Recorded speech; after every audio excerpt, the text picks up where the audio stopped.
اللہ کے پیارے نبی حضرت داؤد علیہ السلام کے دور میں ایک غریب عورت رہتی تھی جو لوگوں کے کپڑے سی کر گزارا کرتی تھی۔ غریب ہونے کے ساتھ ساتھ اللہ تعالیٰ نے اس کو صبر اور استقامت کی دولت سے نوازا تھا۔ وہ ہر وقت اپنے رب کا شکر ادا کرتی رہتی۔ ایک دن اللہ کا کرنا ایسا ہوا کہ وہ اپنا کچھ سامان فروخت کرنے کے لیے گھر سے باہر نکلی۔ جیسے ہی کوے کی نظر اس غریب بڑھیا پر پڑی، کوا اس کا سامان چرا کر وہاں سے بھاگ گیا۔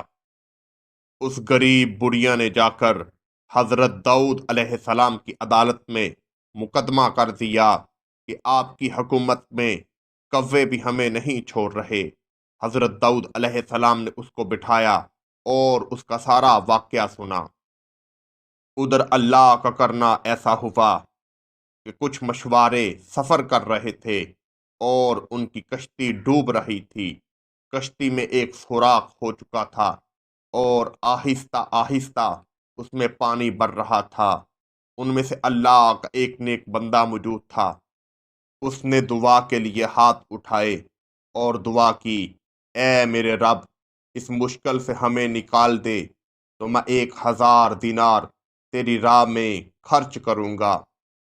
اللہ تعالیٰ نے کوے کو حکم دیا کہ اس بڑھیا کا سامان اٹھاؤ اور جا کر جو کشتی والے ڈوب رہے ہیں ان کی مدد کرو۔ جیسے ہی اللہ کا حکم ملا، کوا اس کا سامان لے کر ان مشواروں کے پاس پہنچا۔ مشواروں نے اس سامان سے کشتی کا سوراخ بند کیا اور ان کی جانیں بچ گئیں۔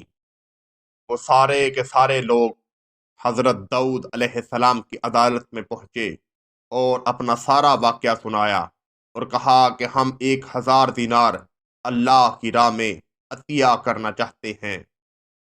وہ عورت بھی سمجھ گئی کہ اس کی شان جلا جلالو ہے، وہ رؤوف و کریم ہے۔ حضرت داؤد علیہ السلام نے 1000 دینار اس بڑھیا کو دے دیے اور وہ خوشی خوشی اپنے گھر کو لوٹ گئی۔ حضرت داؤد علیہ السلام کے دور میں ایک زانی اور بدکار مرد رہتا تھا جو ہر وقت کسی نہ کسی عورت کے ساتھ زنا کرتا۔ قریب ایک غریب عورت رہتی تھی۔ اس کی نظر جب اس غریب عورت پر پڑی، اس بدکار شخص نے اس عورت کو تنگ کرنا شروع کر دیا، مگر وہ اللہ کو یاد کرنے والی، اپنے جسم کی حفاظت کرنے والی تھی۔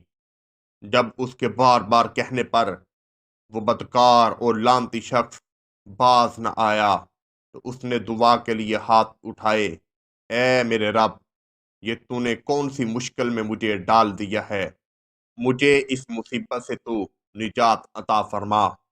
جب اگلا دن ہوا تو اسی وقت وہ شخص اس عورت پاس آ پہنچا تو اللہ تعالیٰ نے اس عورت کے دل میں یہ بات ڈال دی، جب وہ بدکار اور لعنتی شخص تمہارے پاس آئے تو تم اس سے کہنا کہ تم مجھے یہاں ملنے کے لیے آتے ہو اور ادھر کوئی فلاں شخص تیری بیوی کو ملنے کے لیے جاتا ہے۔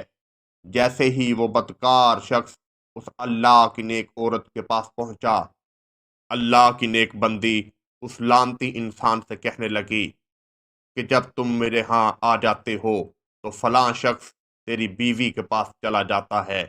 جب اس نے یہ بات سنی تو فوری اپنے گھر بھاگا اور دیکھا کہ ایک شخص اس کے گھر میں موجود ہے۔ اس نے اپنے میاں اور بیوی کو پکڑا اور حضرت داؤد علیہ السلام کی عدالت میں مقدمہ کر دیا۔ حضرت داؤد علیہ السلام پر اللہ کی طرف سے ایک وحی نازل ہوئی اور اللہ تعالیٰ نے ارشاد فرمایا کہ اس سے کہہ دو، جیسا کرو گے ویسا بھرو گے۔ جب اس نے اللہ تعالیٰ کا یہ ارشاد سنا تو وہ لعنتی انسان اپنی آنکھوں کو نیچے جھکائے ہوئے اپنے گھر واپس لوٹ گیا اور اس نے اپنے گناہوں سے توبہ کر لی، اور وہ بدکار شخص اللہ کی نیک بندی کے پاس پہنچا اور اس سے جا کر کہنے لگا کہ تو واقع ہی اللہ کی نیک بندی ہے، مجھے معاف کر دے۔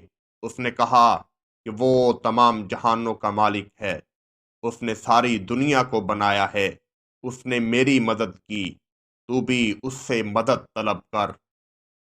بے شک وہ بڑے سے بڑے کبیرہ اور صغیرہ گناہوں کو بخشنے والا ہے۔ محترم ناظرین و سامعین، ہمیں اپنے رب سے کبھی بھی مایوس نہیں ہونا چاہیے۔ وہ تو کہتا ہے، اے میرے بندے، تو مجھے پکار، میں تیری پکار کو ہر وقت سننے والا ہوں۔ وہ رب جو انسان سے 70 ماؤں سے بڑھ کر پیار کرتا ہے، وہ کیسے چاہے گا کہ میرا بندہ قبر کے عذاب سے ڈرے اور کل قیامت کے دن اس کو دوزخ کا شدید عذاب دیا جائے؟ مگر خلق انسان کو بھی سوچنا چاہیے کہ جب وہ مجھ سے اتنا پیار کرتا ہے تو میں ایک رتی بھر پیار اس سے کیوں نہیں کر سکتا۔ اللہ تعالیٰ سے دعا ہے کہ سرور کونین کا صدقہ تمام مسلمانوں کو عقل اور شعور عطا فرما۔ آمین ثم آمین۔